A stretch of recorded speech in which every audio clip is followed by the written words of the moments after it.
E aí, tudo bem? Quando mergulhamos no universo de Duna, a Casa Harkonnen surge imediatamente como o símbolo máximo da crueldade, da decadência e da ambição desenfreada. Mas dentro dessa linhagem de monstros e tiranos, um nome brilha com uma intensidade perturbadora: Feyd-Rautha Harkonnen. Ele não é apenas mais um vilão, ele é a personificação de uma beleza fria e de uma selvageria meticulosamente calculada. Hoje, ao longo desse vídeo, vamos explorar cada sombra da vida do herdeiro mais perigoso de Gide Prime. Vamos desvendar a sua infância traumática, a manipulação psicológica exercida pelo Barão, a rivalidade sangrenta com seu irmão Raban, suas habilidades letais como duelista e o papel fundamental que ele desempenhou no milenar programa genético das Bene Gesserit. Vem comigo!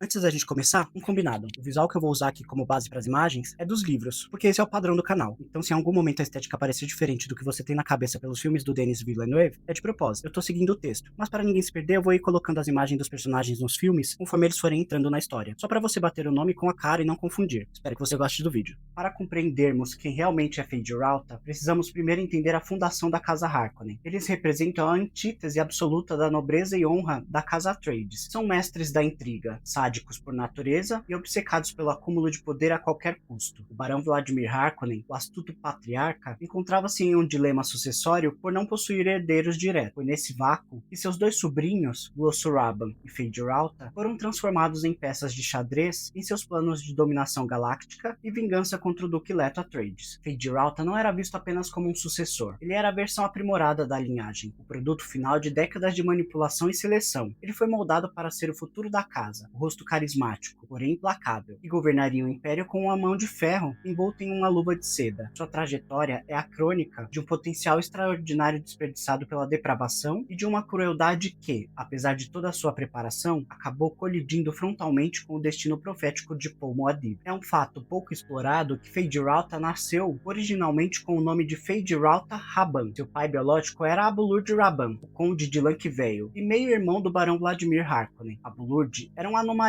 na família, um homem dotado de moral e consciência, que se recusou terminantemente a participar das atrocidades Harkonnen, chegando ao ponto de abdicar do nome da família para viver em relativa paz. Ele era um pai gentil, que buscava desesperadamente criar os seus filhos, Feyd-Rautha e Glosso, longe da influência tóxica e corrupta do seu irmão Vladimir. O Barão Vladimir, contudo, via a decência de Abulurd como uma fraqueza intolerável que ameaçava o futuro da casa. Ele não podia permitir que o sangue Harkonnen fosse suavizado por valores morais. Identificando em Feyd-Rautha o brilho de inteligência que faltava em Raban, o Barão orquestrou uma série de eventos trágicos, incluindo a morte dos pais de Feyd-Rautha, para assumir a guarda dos sobrinhos. Feyd-Rautha, ainda em sua formação, foi arrancado de um lar de decência e arremessado no epicentro de depravação em Gide Prime, o ninho de cobras Harkonnen. No ambiente hostil de Gide Prime, o Barão rapidamente confirmou suas suspeitas. Feyd-Rautha era o herdeiro perfeito, enquanto seu irmão mais velho, Glossoraban, demonstrava apenas ser um instrumento de força bruta e estupidez limitada. Feyd-Rautha exibia uma inteligência fria, um carisma magnético e uma predisposição à crueldade que o Barão se encarregou de cultivar com esmero. Como sinal de favoritismo, Feyd foi renomeado oficialmente como Harkonnen e declarado o Nabarão, que seria o herdeiro, enquanto Raban foi relegado ao papel de executor brutal e descartável. A adolescência de Feyd-Rautha foi transformada em um laboratório de sadismo institucionalizado. Sob a tutela direta do Barão e de seus mentores, ele foi treinado para ser o assassino supremo, um mestre tanto na guerra aberta quanto na manipulação psicológica de bastidores. Ele foi sistematicamente ensinado a desprezar qualquer forma de fraqueza ou empatia, aprendendo a extrair um prazer estético e pessoal da dor e do sofrimento alheio. Seu treinamento transcendia o físico.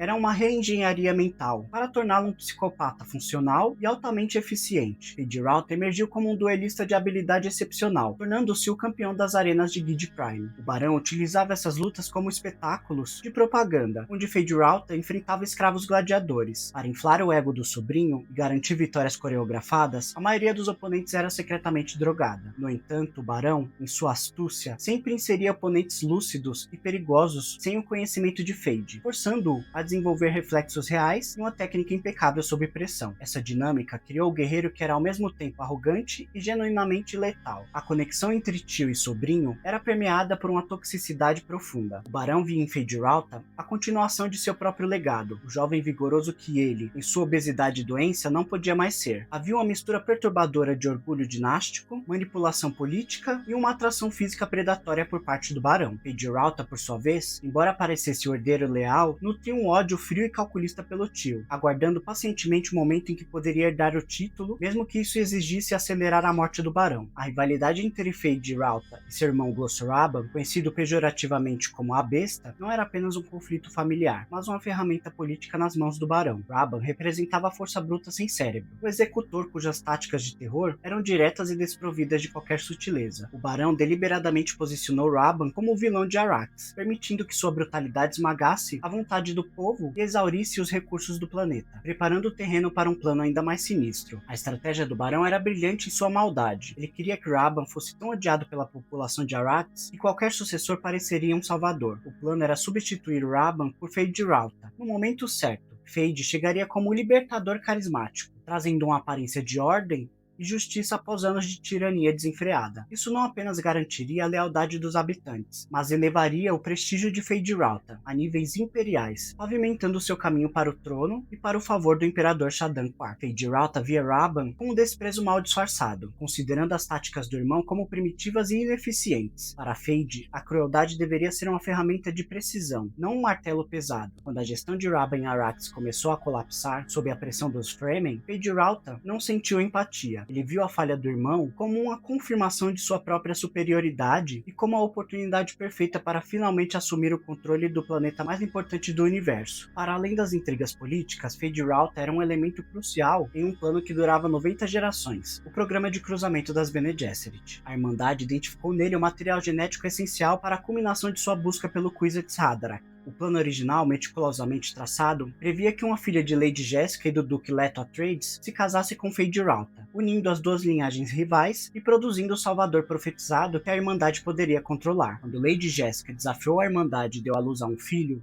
o plano genético foi lançado ao caos. Para mitigar o risco de perder a linhagem preciosa de Feyd Rautha, as Bene Gesserit enviaram Lady Margot Fenrir, uma de seus agentes mais capazes e esposa do assassino imperial Conde Hazimir Fenrir, para Gid Prime. Durante as celebrações do aniversário de Feyd Rautha, Margot utilizou suas habilidades de sedução e comandos hipnóticos com a voz para garantir a concepção de uma criança, assegurando que os genes Harkonnen permanecessem sob o controle da Irmandade. Dessa união clandestina nasceu uma filha, Marie Fenrir. Um detalhe vital, Marie foi criada no seio da família Fenrir, com sua verdadeira origem mantida em segredo absoluto. Ela representava a apólice de seguro das Bene Gesserit, uma portadora dos genes Harkonnen que poderia ser usada em futuros cruzamentos, mantendo viva a esperança da Irmandade de um dia manifestar o Kwisatz Haderach sob seus próprios termos, longe da influência de Paul Atreides. O destino de Feyd Rautha atingiu seu ponto de ruptura durante a épica Batalha de Arrakeen, enquanto Paul Muad'Dib liderava as legiões Fremen em uma investida devastadora. O castelo de cartas construído pelo Barão Vladimir desmoronou. Com a morte do Barão de Raban, Feyd Rautha viu-se como o último representante de sua casa, capturado junto com os restos da corte imperial. Mesmo diante da derrota total, sua arrogância e sede de sangue permaneceram intactas, vendo no caos uma última oportunidade de glória pessoal. Em um movimento desesperado para salvar o que restava de sua autoridade, o imperador Shaddam IV permitiu que Feyd Rautha desafiasse Paul Atreides para um duelo ritual de campeões. Feyd Rautha aceitou o desafio com um entusiasmo sombrio. Ele acreditava sinceramente que sua superioridade técnica na arena de Gid Prime seria suficiente para esmagar o menino Atreides. Para ele, este não era apenas um duelo por honra, mas a batalha final para decidir quem era o verdadeiro herdeiro do potencial genético da humanidade. O combate foi uma dança mortal de técnica e traição. Feyd Rautha utilizou todas as táticas sujas que aprendeu, incluindo o esporrão de veneno oculto em sua armadura, uma tentativa clássica de assassinato Harkonnen disfarçada de duelo, ou, no entanto, possuía a presciência do Kwisatz Haderach e o treinamento implacável dos Fremen. Em um momento de clareza absoluta, ou superou as armadilhas de Feyd e desferiu o golpe fatal, cravando a sua adaga Akris no queixo do Nabarão. A morte de Feyd Rautha não foi apenas o fim de um homem, mas a extinção definitiva da Casa Harkonnen. Com a queda de Feyd Rautha, a Casa Harkonnen deixou de existir como uma entidade política e dinástica. O Barão Vladimir, em sua arrogância, acreditou que poderia controlar o destino através da crueldade de seu sobrinho, mas foi essa mesma crueldade que isolou a família e os levou à aniquilação. Feyd Rautha permanece na história de Duna como o último suspiro de um sistema baseado no medo e na exploração, uma lição sobre como o poder sem propósito ou moral acaba por consumir a si mesmo. Feyd Rautha funciona como o duplo sombrio de Paul Atreides. Ambos foram foram criados para serem deuses entre os homens. Ambos possuíam habilidades que transcendiam o comum e ambos carregavam o peso de milênios de expectativas genéticas. No entanto, enquanto Paul lutava contra o seu destino e buscava um caminho para a humanidade, nem sempre tão heroicamente claro, Feyd-Rautha entregou-se totalmente aos seus impulsos mais básicos. A vitória de Paul sobre Feyd-Rautha simboliza a superação da Bárbara pela vontade consciente, marcando o início de uma nova e terrível era para o universo. Mas e você, o que pensa sobre a trajetória de Feyd-Rautha? Ele era apenas uma vítima do ambiente de Gid Prime, ou sua maldade era inerente? E quanto a Marie Fending, você acha que a linhagem Harkonnen ainda pode retornar através das sombras das Bene Gesserit? Deixa a sua teoria aí nos comentários. Se você curtiu essa análise profunda e contextualizada, não esqueça de deixar um like e se inscrever no canal, porque isso me ajuda muito. E ative o sininho para não perder os próximos episódios da nossa série sobre Duna. Um grande abraço e lembre-se, o medo é o assassino da mente. Que a especiaria esteja com você.